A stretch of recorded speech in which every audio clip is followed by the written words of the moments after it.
Welcome to the M6P and the latest edition of Back to Books. We're excited to have you tonight. We've got Kevin, Darren, John, and myself. And we're going to be talking some Kang stuff tonight. We're really excited. Quantumania is out and about, and it's going to be a good episode. Before we get started, everybody here's got something to plug. We're not just working for free. We got to put food on the table.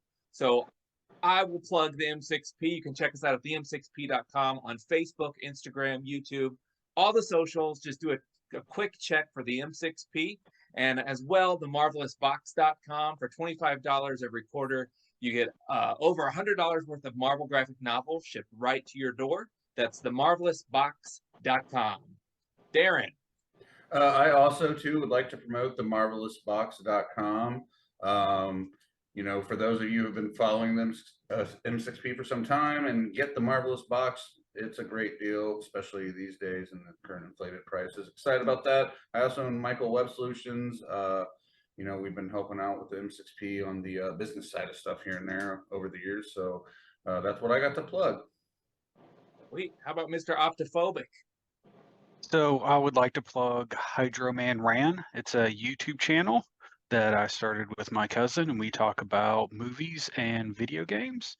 And then I'll also plug the m6p.com, where I am the editor, and we just started reposting new articles, and we got some by John here. He's got a couple coming up. I got a couple coming up. Joseph Martin, I think we just posted one for him. Yeah. So we got a lot of stuff coming. So excited about that. So please check the site out. And shame on us, Kevin, for not announcing you as, I mean, we already did it on the Facebook page, but we should do it in Zoom persons. Yeah, that's fine. All right, on to the new art editor.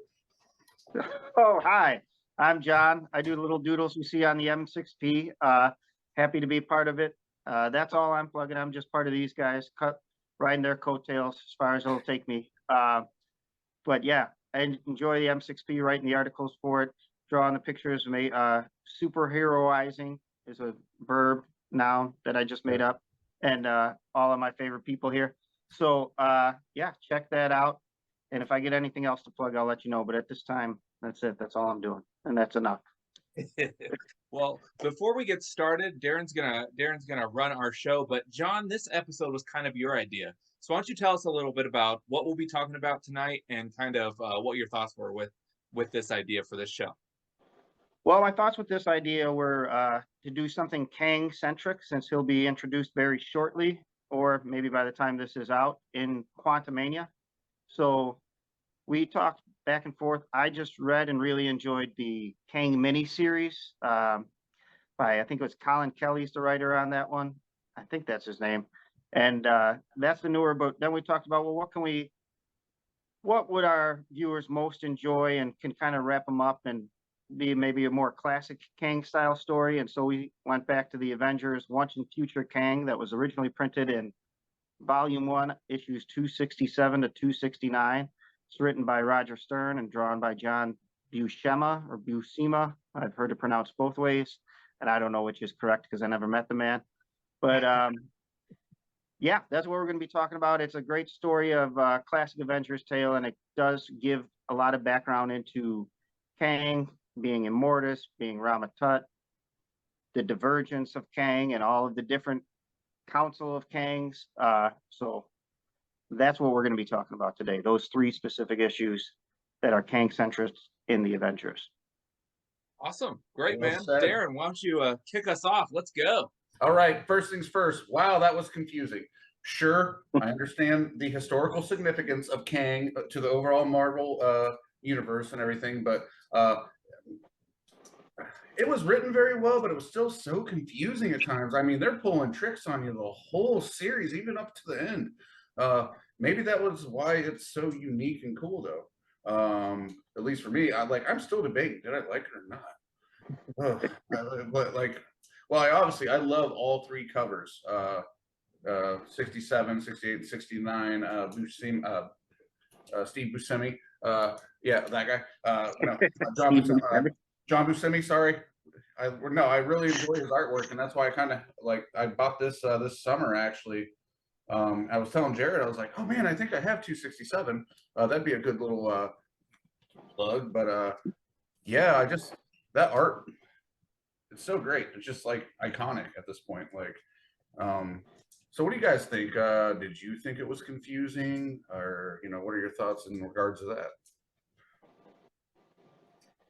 So I personally didn't think it was confusing at all. I mean, this is probably the sixth time that I've read this story. I remember reading it.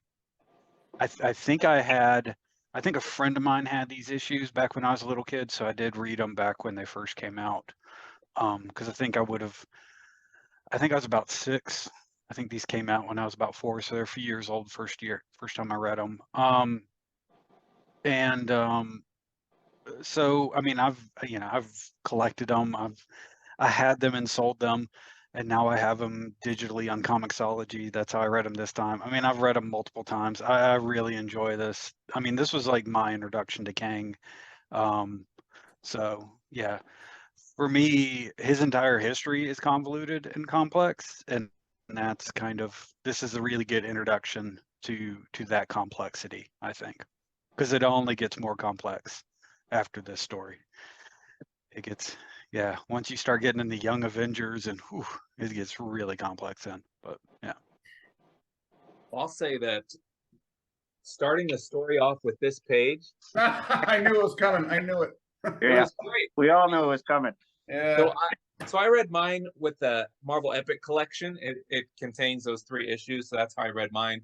But I at one time had the smaller graphic novel that had that as the cover back in the day.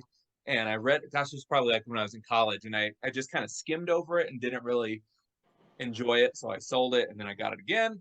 But yeah, I mean, you start off the story with Storm and Colossus as X-Men. This is going to be great. Holy cow, on page 3, everybody's dead. The nuclear bomb has gone off. Everyone is done. So I think it's definitely started off with holy smokes, is this a what if? What's kind of going on? Because even the issue beforehand had to dealt with like Silver Surfer and some other things. So to start with this issue, it kind of takes you aback of what is actually happening. We've got X-Men on the Avengers team now, and then a nuclear bomb blows everything to pieces. Then there's a Kang and another Kang and a council of Kangs and 2 more Kangs and a Kang here. Like, they're Kang everywhere, Kang. And it was a lot. You really have to. I tried to think, if I was in 1986 and I was a kid that picked up this issue, what would I be thinking? And I think back then I probably would have been super stoked at the end, like, what happens next? They kind of leave you on a cliffhanger. Reading it as an older man today and reading all 3 issues together, I think it kind of lost its excitedness and how big of a scope maybe the story was. It was kind of a middle ground story for me. When it comes to Avengers, it wasn't, the creme de la creme, and it wasn't the worst of the worst. I think like if they would have told that story today, it probably would have been a 12-part with like 4 crossovers, because it really was a very big story put into 3 issues. So I'm kind of middle ground on the story. Yeah, I liked it. I think this is the first Back to Books we're doing that isn't some kind of 12-part crossover, where it's just 3 issues in the regular run of a regular series, and like 1986 when it came out. Between this and other stuff I've been reading lately for kind of preparing myself for the Quantumania, I like Kang. I'm getting more excited for him. I like the actor that's playing him. But the reason I like Kang in this, and it kind of plays it all out for you, where it shows him as Ramatut. This is before Iron Lad was in the picture, or maybe after, or maybe I don't know. We can't talk about when things happen when we're talking about Kang. But you've got Ramatut, you've got Kang, and then at the end it comes with Immortus, was really the mastermind behind the whole thing, it seems like. And it's like, as an older person myself, it's nice that they are different personalities when they're different characters. And this is a young, impetuous man as Ramatut. He's still angry and kind of the conqueror of Kang, but Immortus has it all together. That's why Ravonna falls in love with him. Like, he's finally figured everything out. that's made me kind of like Kang more as a character than I really did before all of this. He was always kind of cool. I do like time travel stories. I'm not super confused by them. I like that it backs up what we saw in Endgame here, that the Marvel version of time travel creates different realities. It doesn't alter the future necessarily, or the past. If you go into the past and then it comes in the future, like Back to the Future, it's more of no, there's 100 different versions of Kang. So I like that. This story is itself, it's just a 3-issue story with the core team of Avengers. I like this team of Avengers. It sets up things down. The next story is probably one of my favorite Avengers story that happens beginning the very next issue, and that starts when the Masters of Evil basically beat the Avengers practically. And but anyway, this one on its own, it was good. It was good for the ongoing series. It didn't really leave a whole bunch of changes, right? It wasn't something that was earth-shattering, like Jared said, but it was enough to be a good story. You wanted to read it. You got more interested in this character. When he returns again, you know you're going to like him even more. That's kind of what you get out of this. So, I mean, kind of on to the next topic as well, but tying in with some of the historical significance, this 3-part or 3-episode arc was definitely, I think, based off what I did, I reread them and then I do a little research on the interwebs. And yeah, but this is like, it seems like for the majority, this is their really, I mean, of course, like Kang came earlier and everything, but this was their really big introduction to Kang and understanding Kang and him actually, I don't know. I just thought that was interesting, and it goes back to, like, I guess how we all feel about the last one. A lot of mixed feelings and things like that across the board, but maybe that's why Kang's so interesting. You know, it's that was an interesting, good pick, Mr. Coughlin. Good pick. Thanks. The more you think about it, the better of a story it is, I think. Even if you didn't love it, if it leaves you thinking about it, that's a pretty pretty good goal accomplished for the writer. Yeah, I liked many things about it. The art, and the writing was well done. It was well done, but still, I got to read it a couple more times. Right, and like you said, so it's an introduction to Kang, which is kind of what we're trying to do with this, and Yeah. give a little comic background for maybe the people that just watched the movie or are about to watch a movie. Who is Kang? What's he all about? And this is a great series to read and be like, oh, that's a really cool premise of a character. And in this one is where you see at the end, Kang didn't know that Immortus was Kang. Kang knew that Immortus existed, but the Avengers knew that Immortus was Kang, but Kang didn't know that, until this, or at least that version of Kang that ends up being the only one alive at the end of this. And I don't know where it goes from there exactly. Sure. It's like throughout the whole book, it's like Kang's a narrator, right? And the one that we knew as the narrator throughout the whole 3-issue arc, suddenly it's like, hey, Immortus is here. Wait a second. Right. Running the show the whole time, not the guy we've been listening to. So yeah, I thought, like at the end when it's down to the last 2 Kangs, it's caped Kang versus non-caped Kang. I'm like, I don't know which one I was rooting for. One of them is going to die, and there's only going to be one Kang by the end of this. But which one did you want it to be? I mean, this guy's really, really an evil villain, and the other guy's like, well, they're both evil villains, but one seemed to have more humanity, and then Ravonna leaves them both, and she's like, no, you're both too young. I like Immortus. He's got his stuff together. We're gonna well, the non-caped Kang was younger Kang, right? So the caped Kang was that Kang in the future. That's who he would become. So even if young Kang won and killed the caped Kang, that's who he would become. That's him in the future. I don't know if that's even though they're variants, because he was from an earlier offshoot, because he calls him a young impetuous man at one point in time in the book. So just because variants aren't all in a line chronologically with each other, they're from different points in time. So that's a younger Kang that could have become the Kang with the cape. I like how you have to describe them by what they're wearing, but I mean, at least the art did a good job of separating them, so you didn't get that awful trope of shoot, no, I'm the real Kang, no, I'm the real Kang. At least they didn't do that in the book, but yeah. So So you could say he be Kang. Yeah, you Ah, could, but I wouldn't. thanks, Dad. So All right. so do we know who the 616 Kang is? Is it, yeah, like, is it Loki's? Oh, wait, I'm sorry. I'm going to the movies too soon. All right. No. Do we know that, or is that just a mystery that we don't know? So I would say no, but I don't think there's a possibility of being a 616 Kang to get all time traveling on you. If 616 Kang or 616 universe exists now, Kang does not exist now. He's from the future. You're right. So he could be Yeah. You're from the 616 they branch out into a million. Or even Right. if you want to say 616 Kang, let's just say he's the one that showed up in, was it Avengers number 8 or 9? I can't remember which the think it first was of. 8. Okay, Maybe so it's Avengers easier. 8. So even if we just say that's 616 Kang, this story kind of wipes all of that out. And that Kang may have been killed by the council. We don't know which Kang that actually is that came out. I think this is a variant.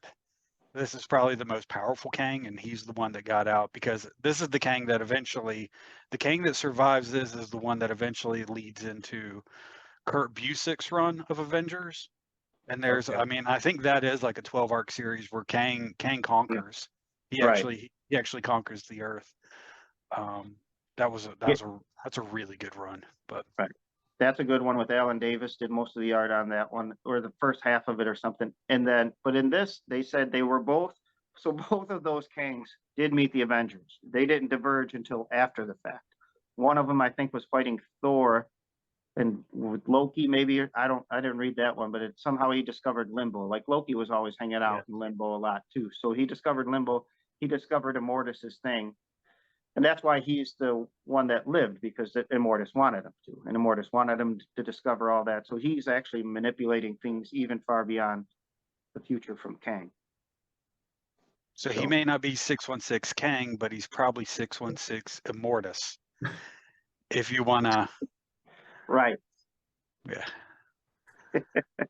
Alrighty. yeah, time travel's fun. It is.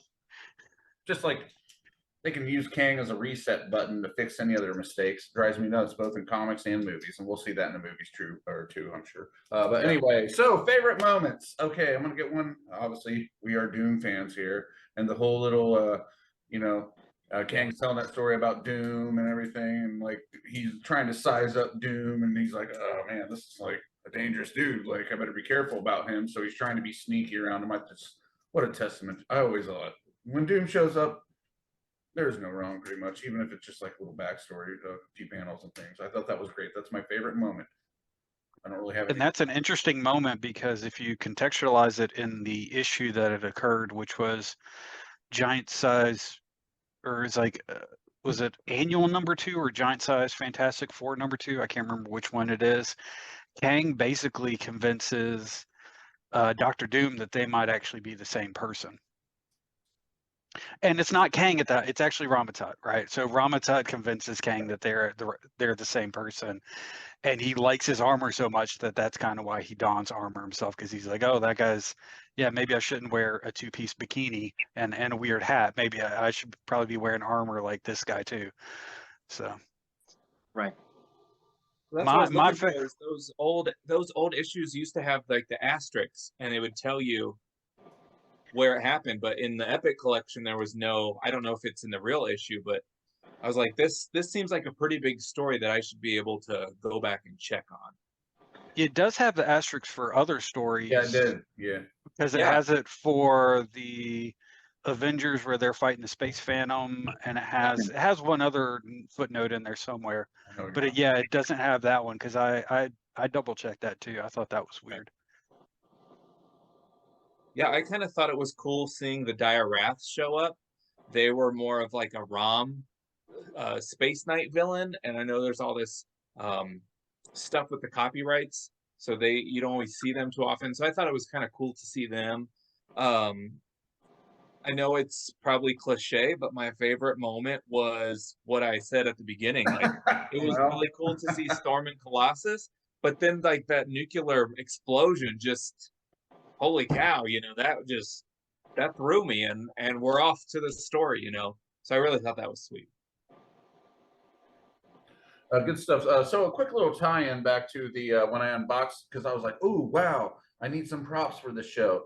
Let's go find a Kang card out of the '93 Skybox cards I opened." So I'm going through them. And I'm like, "There's no Kang. This can't be right." There's almost every Marvel character's in that box. So I got the check sheet, and this is weird because this is '93, and there's no Kang. He's not even on any of the inserts or anything like that. And I think like for me, like when I was growing up out of and reading Marvel and things back in the early '90s, like Kang never really appeared on my radar that much.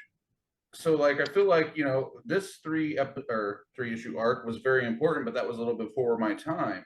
And then Kang suddenly just really starts appearing on radars, like, and you guys might know this better than me. But I just thought it was interesting because now he's one of the biggest, and he is not on the '93 Skybox checklist. Yeah, that doesn't really shock me. He kind of fell out of favor there for a bit. I don't really know when. There was There's ahead. that great West Coast Avengers.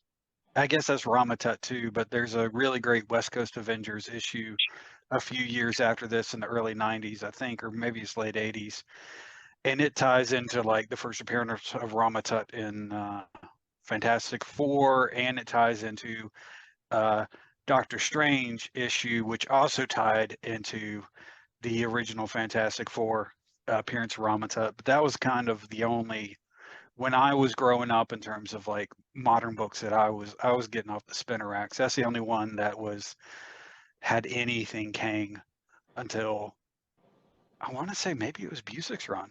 Was like the next Yeah. time. I mean, he had There to have was been before there somewhere, but I don't really remember him. before the Heroes Return, they had one. And in fact, it wasn't even on Marvel Unlimited until very recently because I went back and read all of these, the volume 1 of the Avengers, and there were some crossovers that I couldn't get, and I think it was called The Crossing, and this is when Kang had revealed to himself that he had been infested Tony Stark to work for him the whole time, and then they had to come and bring a teenage Tony Stark back, and it was like super.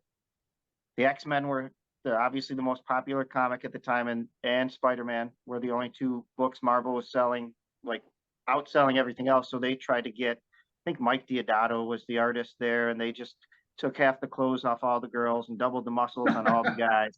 And they just, Was that during Wasp's weird transformation? Yes, I think that was part of the crossing, that she had to turn into a wasp. Yeah, I hated that. That's why I forgot about that one. I hated that. Right. One. Okay. So that was all Kang, and he was I think he had his Citadel in Limbo or something at that point. But that would have been after the '93 series, probably '94 and '95, right before Onslaught sent everybody to the Heroes Reborn universe. And Rob Liefeld got to draw Captain America's pecs. That was right at the end. That's one of like the last runs on Avengers before Onslaught. Yeah. Right. Yeah, no, Darren brings up a good point. Kang has kind of been retroactively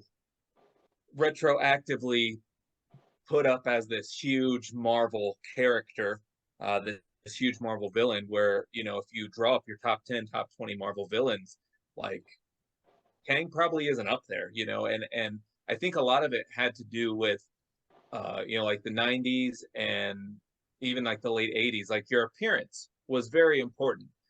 Somebody like Mr. Sinister who had this weird cape and he just looked sinister, like he got elevated to popularity. Venom, he looked cool, he got popular. Carnage looked cool. Kang is in purple and green, and Wow. it's those thigh-high boots, man. Not everyone can pull that off. Yeah, so he just didn't appeal to like a 16-year-old guy or 8-year-old boy. Like he just wasn't that cool. But now we got the movies, and I think the movies probably definitely play a big effect on how big Kang is now. Yeah, he his thigh-high boots I liked, but the big oval face that was like twice the size of his shoulders was always, and it was depending who drew it, it was a bigger head than most Irishmen like me have. So I don't know that that's going to catch any eyes. But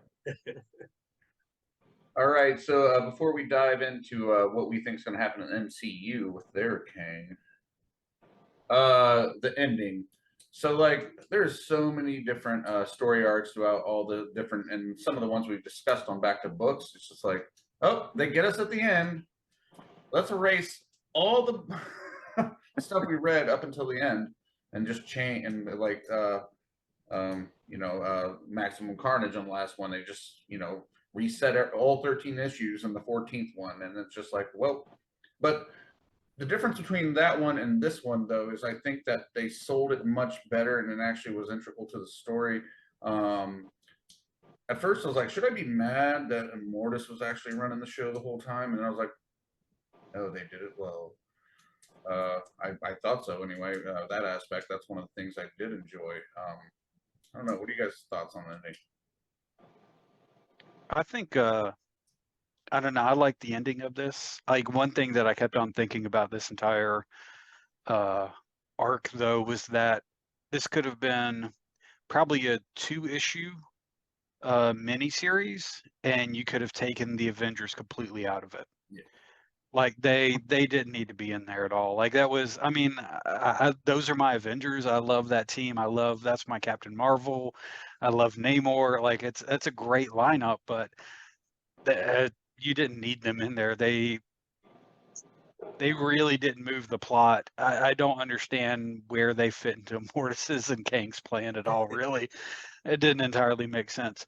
But I think didn't it say somewhere that the Avengers won't even remember what happened or something like that? Good. No.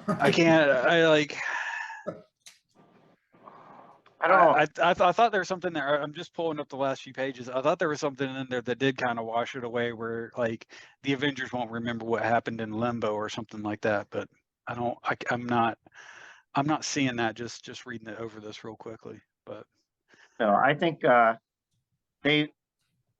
Ravona's like, why are they going to remember you as a villain? Maybe that's what you're thinking of. And Immortus said, because like somebody as powerful as me needs to be thought of as a villain by the Avengers. He's like, I don't really care That what they was think. cool. Yeah, Yeah. I like that part. Right. And I like the way they even though it drove King mad in the moment that he got the memories of all the people that he killed. So right, it kind of does. They introduced this Council of Kang. There's 1,000 of Kangs, but by the 3rd issue, there's only one Kang. Well, by the 1st issue, we thought there was only one Kang too. So why did we need to learn about the other thousands of them? Well, now he has all of their memories. So now that Kang becomes more powerful, and eventually he'll become Immortus. That's what he wants. And Immortus just said he grabbed all their memories one at a time. He got them. Kang, when he touched that thing, he got 1,000 man's memories at one time, and that drove him mad. But eventually, when his brain, sorts everything out, he's going to be a better version of Kang than he was, because he has all of their memories. I want to kind of jump back to a part that Kevin was saying. John, I'm sorry, did I cut you off, man? No. Okay. You did not. What Kevin was saying about the team was just not my Avengers at all. Not even a little bit. I thought they had a good dynamic, and I remember stories of that team being together. But for me, the Avengers have always been the main 3, Cap, Iron Man, and Thor. Then you throw in Hawkeye and Vision, and then Scarlet Witch and maybe Black Widow. Like, that's always been my team. So to see Namor and the people protesting was sweet, because that's probably how it really would be. And then like Hercules and the other Captain Marvel, Black Photon, Knight, like, and Wasp, you know. Well, yeah, I could do without Hercules. Like, that's the only one in there I don't actually care about at all. Hold on, that was great though. He's right. like charging up at the end, and he's the one that breaks him out. That was great. That was the only good part about the Avengers in that whole like. No, he's fine. He's just not my favorite. I just don't really like him as a character. That's all. I think he's done well. I don't like him, I won't say, but I think Roger Stern writes a wonderful Hercules, and in this you see it. And when it's under siege, it plays out like he's like thinking in his head, "Why is the Wasp telling me what to do?" Like, Yeah. you know, we always, I think we have this conversation before about the protesters and there's female leaders here. There's, you know, all of the progressive things are happening 40 years ago. So, but a guy like Hercules is mad about it. And that's true to a character that's 2,000 years old. It's like, why am I listening to this, you know, 1-foot lady tell me how to throw something? I know how to throw something at a bad guy. I've been doing it for 2,000 years. And that Well, really that shows actually up. happens in this issue, doesn't it? Yeah. It happens does. in the last issue where Jan tells him something and he's like, "Yeah, I know to do that. Why are you even saying to do that?" That's what I'm saying. That's laying the seed work of what's to come. Yeah. That's part of the fracturing of the Avengers and down the line of this version of them. But I do like this version. I do like Monica Rambeau's Captain Marvel. I would make a case that she should be the Captain Marvel again, but I don't know. Maybe that's another show. Maybe we could just make our lawyer pitches, and the other three could judge what our silly cases are. But I think she could be a great Captain Marvel. She was, and Namor is not my favorite, but I do like the dynamic between Namor and Hercules. If you read the trade that Jared was talking about, that starts with like Hydro base, and like Namor's all sad, and so Hercules just goes up and starts a fight with them. They just beat the heck out of each other, and then Namor's happy. He's like, "Oh, that was just what I needed, buddy. Thank you." Yeah. Namor was pretty cool in this too. Yeah, just like his dialogue. Yeah. I thought. I just want to say 2 words: Black Knight. Did anybody notice that he was in this story at all? I mean, Yeah, I was like, wow, okay, so the Black Knight's in it. This will be interesting. And he starts off like just like digging holes. right. It was He's got- like the 3 characters that just randomly disappear. It's like they were just digging holes underneath New York City for their Avenger-like escape system or whatever defense system. Right. They were in a boring machine. Right. Yeah. Yeah. They were in a boring machine, and it was very boring. What's his powers anyway? Like, what's the Black Knight's powers right offhand? Because I don't remember. In this, he was better. His ebony sword could cut through. Oh yeah, can cut it. Yeah, he did. The ebony sword did do some damage there. He broke Kang's little force field. Yeah. Yeah, he also impaled a lot of the what were they called, Jared? Yeah, them Wraiths, things. dire wraiths. Yeah, the dire rats. Yeah, he killed a bunch of them with the sword. Yeah. And he seemed to have a little crush on the Wasp. And then later in the Avengers, like he loved both Crystal and Cersei. And I think he's a bit of a simp. I think he just, whatever girl's around in the tight tights, he's like, "I love you." Do you know that? Yeah, he's a knight. He just likes a fair maiden. That's all he cares about. I did think they needed him. They should have used him because, like Captain America, figuring out the time travel machine that they got from the leader or whatever it is to, you know, like at least Black Knight in this version of him was kind of the scientist of the group as well. And Captain America is not. And he's like, "Oh no, I know how to run the time machine. It's fine. I got it." Yeah. Like Jarvis is like, "Okay." Yeah. Oh, we'll say I think one of my favorite parts of the series is when the dire rats are begging to be killed. Yeah. Oh yeah, wow, we can see yeah. that. That was like I didn't remember reading that as a kid. I was like, that's pretty dark. Yeah. That's some And heavy stuff. And I don't know what happened to the last one, because Hercules tells him, he's like, "Can you promise to kill me if I tell you where he is?" And he's like, "I promise I won't if you don't." And then they're just like, "Okay, now we're in Kang's hideout." I'm like, I don't know if he killed him or not. But Yeah, Hercules did. Yeah, he doesn't Yeah. care. Yeah. right. Yeah. I really. So yeah, I like Hercules in this one, and I like him in Civil War a lot. Yeah. That was good stuff. Okay, so wow, we just discussed a lot of interesting confusing topics about Kang in the comics. So now this is a big deal because like the whole reason we're doing this show, as Jared's spinning, is Sorry. is because we're like, where's the MCU going to take him? For me, like I'm like, okay, I love Thanos in the MCU. He was a great villain, but I was like, man, how's Kang going to top Thanos? They better get tricky. Like they better get tricky with Kang, otherwise I don't know. The last phase didn't go so well. They're bringing Kang in, and I love Jonathan Majors as an actor. He is phenomenal. I just watched the Devotion movie about the Korean War. My grandfather served in the Korean War. Out of all the war movies that we have, there's not many about the Korean War. So I very much enjoyed Devotion, and the fact that like Jonathan Majors did such a great job in that, and some of the other things I've seen him in. Like I just think he has the capability to act as a good thing, or Kang, but or both of those. But man, the writing, that's the problem. That's what we got to watch out for on these MCU films that we all know at this point. So what do you Well, guys isn't Jeff Loveness writing? Didn't he write the movie? Who's that? Jeff Loveness, isn't that his name? I have no He idea. wrote comics back in the day. I know he wrote a couple of Marvel comics. I think he wrote the Vat of Acid Rick and Morty episode 2, if I'm not mistaken, which is probably one of the best episodes. So I'm not that worried about the writing. I'm worried about how the writing is going to be hindered by having to tie everything into all the other stories. I mean, I think that hinders.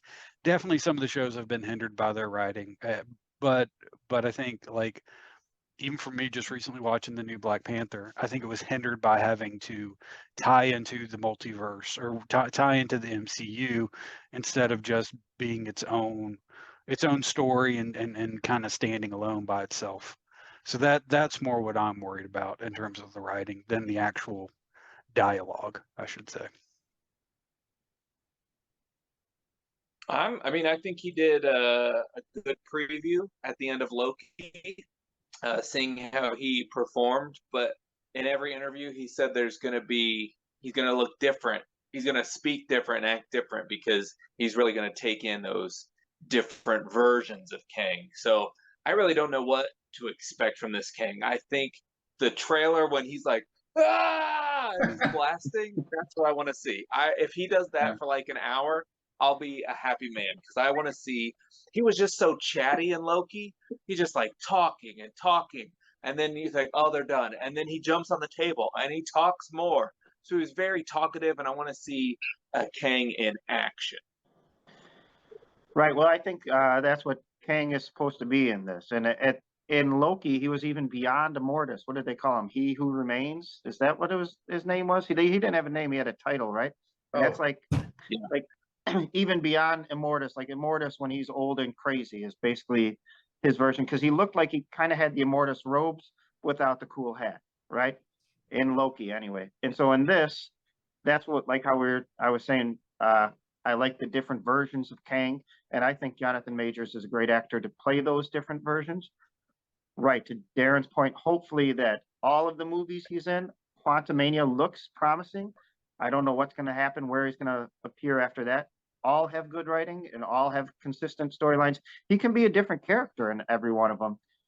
And there might be a miss along the way, but hopefully it's consistent enough or he's able to bring out the best versions of Kang to Immortus to I don't think he's going to play Iron Lad, but I don't know if we'll get an Iron Lad. Looks like the rest of the Young Avengers are kind of being set up through the Disney Plus series, but and then Cassie Lang in this. So yeah, and that'll be the whole, just like all the other recent Marvel movies with the kid in them. That's going to be a young Avenger. Cassie's going to be the plot device. Watch, it's going to happen. It happens in all of them. right.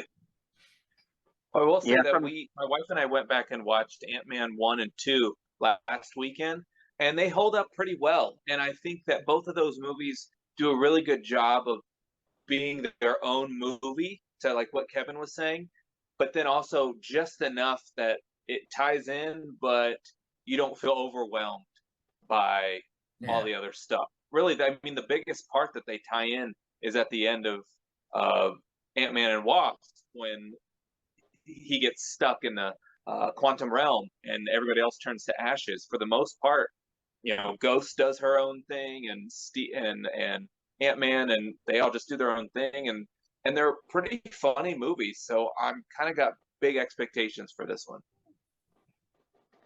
Alrighty, and with that, off to some Marvel trivia.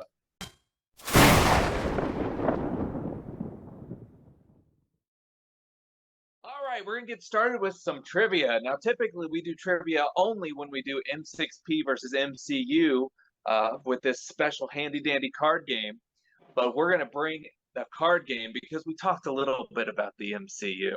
So with the card game, this is a card game that was produced by Marvel in 2001. So the trivia only goes from 1939 to 2001. Some of the questions may have different answers if they were asked today, as if the question was, is Bucky still alive? The question would be no, but we all know that the Winter Soldier has happened. So each question is worth the point so there's 5 questions on each card, and the first question is worth 1 point, the second question is worth 2, and that's how they go in difficulty. Each player will keep track of their own points, and the first person to reach 15 points wins the game. We go alphabetical here at the M6P, so Darren will go first, followed by John, and then Kevin. So Darren, what number would you like? Yeah, I'll go 3. All right, 3. What is Bullseye's power? Oh, he never misses. He's deadly accurate with anything he does, pretty much. He can throw a paperclip into a man's throat. Yes, that was almost word for word. He can throw anything with deadly accuracy. 3 points for Darren. All right, Mr. Coughlin. Yes, sir. I'll go 3. 3. I hold these up so you don't think I'm cheating. Wait, Jared, are we allowed to raise our hands? Jared, I'm sorry to interrupt. Are we allowed to raise our hands if they don't get it? Did you already say that? I'm sorry. Did we do that before? We've done that once with Jonathan May, but I think we just did it because it was Jonathan May. So okay. So we won't then. All right. What is the name of Spider-Girl? The real name of Spider-Girl? The Spider-Girl, the May Parker Spider-Girl, I'm going to assume is what this one's talking about.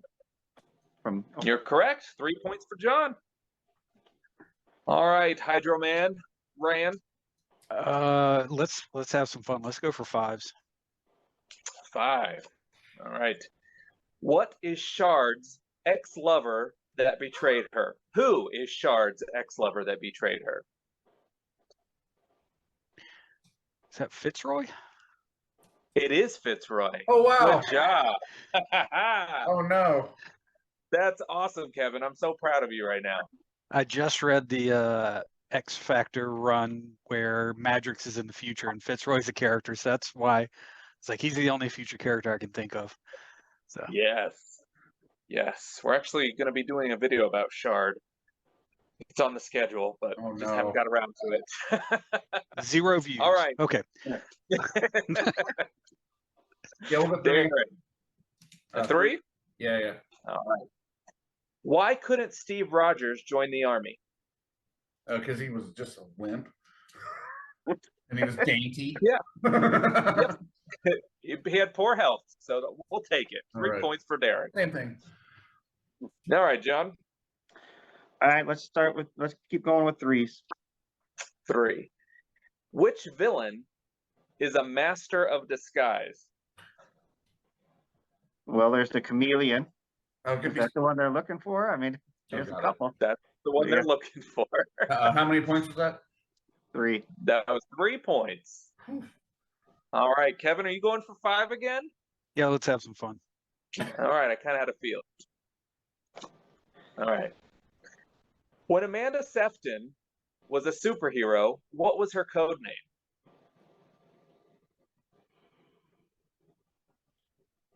When Amanda Sefton was a superhero, what was her code name? Oh, I know that name.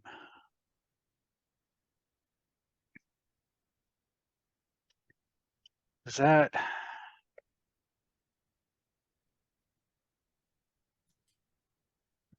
one of Cap's girlfriends? Am I thinking right? No hints. No hints. I'm not going to. I know the rules. I really. But we're gonna need an answer. Yeah, no, I don't know. I'm thinking for some reason Diamondback is what I want to say, but I know that's wrong. So. Magician, and She that was was Nightcrawler's girlfriend, right? Nightcrawler's. Yes, and also half sister. So It was Nightcrawler's weird. half sister. What? yeah, I was kind of. He They Star was. Wars that up, huh? She's the daughter of the people that raised him in the circus. So kind of more stepsister? like Stepsister. kind of like that. There's Yeah, a lot of it was kind stepsister of videos online, but we won't talk about those. So, all right, now who's next? Me? It was Darren. some weird Claremont stuff. Yeah. Okay, I love those threes, but just because Kevin's been brave, I'm gonna do a 5-2. It's not gonna go well. All right, 5. Another shard question. Oh, great! How did Shard return to life?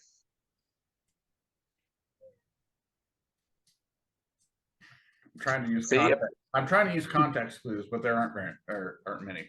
Well, So yeah, I don't know. Forge turned her into a photon-based being. That was so an X close. Factor. Come on. It's obvious. It was a good run. It really was. I'm going to stick with my threes because these fives don't seem to be very Yeah. kind to us. Smart move. What are Daredevil's 2 nicknames? DD Hornhead, Man Without Fear. DD and Hornhead. Very Wow. good. Darren wouldn't have known that, so. No. Darren hates Darren Devil. That That could have counts. been the other. Instead of Dambit, you could have been Darren Devil. That would've been- No. Nobody can ever, no contributor can ever be Daredevil because it's John No. Man's favorite, and Right, I we're made, gonna argue about that. Yeah, I've made a bunch of characters. I've never made anybody Daredevil. So that's my sacred cow, I guess. Yeah, same. We'll wait until a blind guy joins the group. There you go. Yeah, right. He won't know. Just don't tell him. He Right. won't Oh know. my I'll tell him I did draw him, but I won't. All right, on to All the right. next. All right, let me go for a 4. Okay. It's probably gonna be harder than the 5. How does Hercules travel through space and into other dimensions?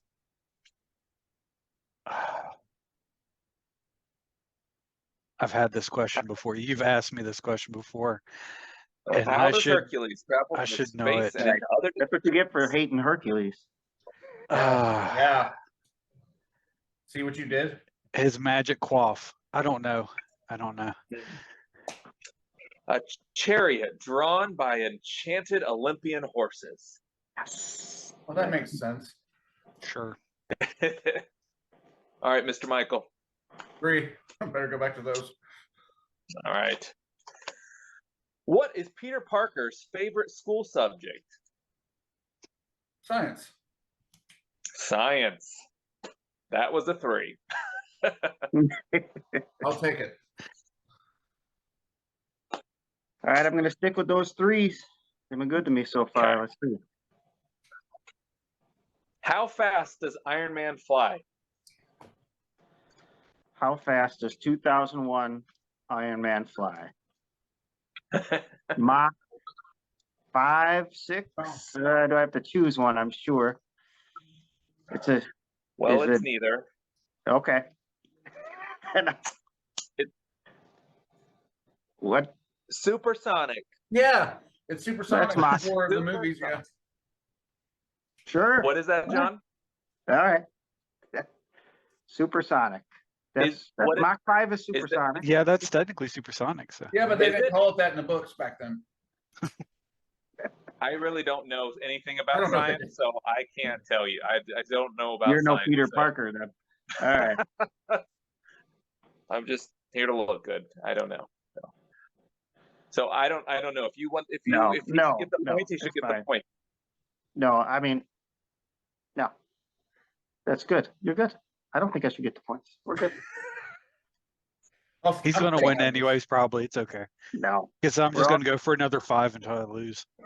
So, All right, Kevin. Who is the Black Queen of the Hellfire Club?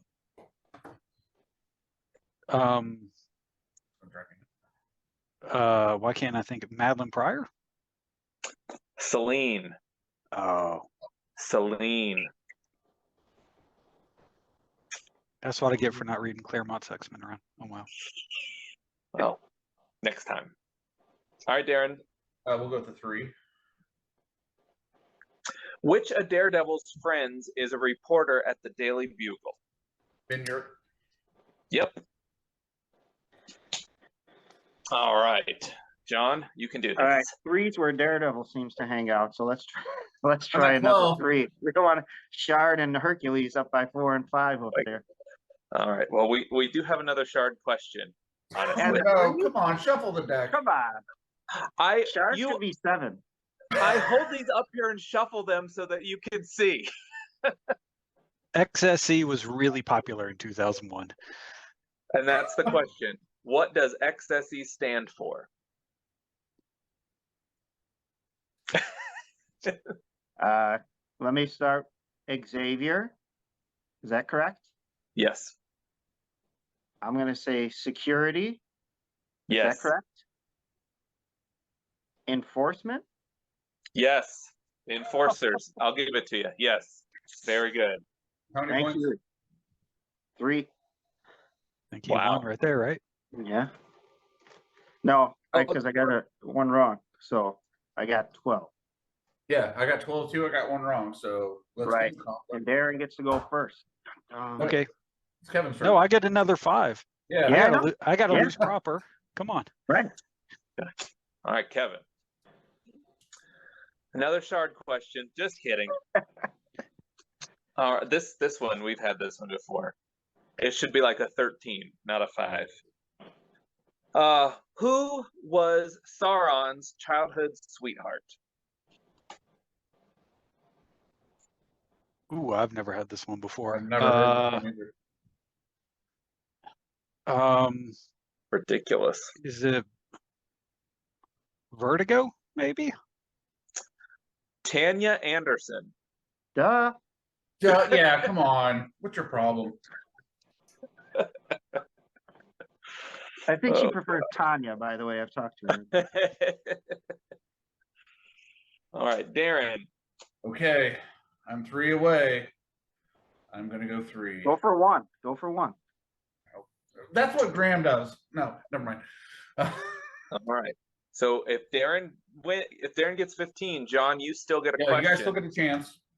Yeah. Okay. Okay. All right. What was the top secret program called that created Captain America? The ones I'm gonna have a brain fart on. Are you serious? Oh my god, Super Soldier, right? Oh, go ahead, Operation John. Rebirth. Go ahead. What? It's Operation Rebirth. Yeah. Yeah. But that's not my question, right? I have to. Nope. No, That's not not your my question. question. No. You missed your own 3. No. So I'll miss my own 3 that you'll know, and then we'll go No around problem. again. Kevin will get 5 in the meantime, and then I'll win it Yeah, all. Kevin's gonna come back. Watch. He's looking up Tanya Anderson. Yeah. Wait. Are Yeah. you Googling? I was looking up Tanya Anderson. Like, there's a Tam Anderson. I can't find anything on that I knew character. it. I knew it. All right, John, you want 3? I was trying to make sure that Sure. I actually knew 3 that for the Vertigo win. was in the Savage Land. That's what I was looking up. Like, I at least was in like the right realm. So All right. Darren is going to throw something just so everyone is prepared. It's fine. I'm Okay. not gonna throw anything. It's okay. Kevin, how many points do you have? 5. He has 5. All right, John, listen carefully. I'm listening. Which hero does the Scorpion hate? Well, the Scorpion's a complex fellow. Matt Gargan. Years ago, he was hired by J. Jonah Jameson. And who did J. Jonah hate that he hired him to hate? There's some kind of bug in his name. It's coming to me. Hold on. Keep it going. I'm going with Spider-Man. Final answer. You are correct. And I'm Oh, going to show it just to make sure no one thinks I'm cheating. That was the question. Congratulations, John. thank you. Jared, Once can you again, show us the John, box? like always, congratulations. Thank you.